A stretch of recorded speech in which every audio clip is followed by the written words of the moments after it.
Добър ден от нас. 10 юли 2024. Пак казвам, когато дойде лошото, не те пита кога и къде ще фане. То те почва дирекшън. Ще правим основен ремонт на двигател на буса. Volkswagen T5. Да ви кажа как се сваля двигател ли? Ще ви кажа. Полоски, гуми, шарнири, маска, броня, радиатори, фреон долу. Абсолютно всичко се разглобява. Нема вадене на двигателя, пич. Почваме от тук.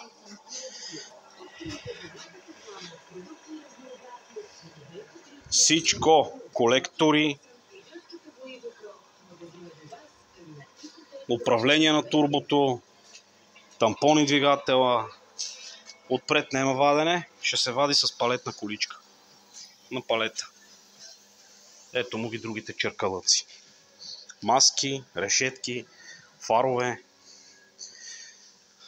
интерколери, колектори, ЕГР, казанчета, вентилатори, броня, всичко долу.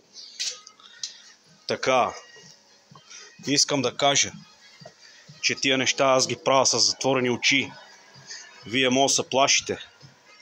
Но искам да кажа искрени благодарности на моите приятели и бивши колеги Ибрето и Уската.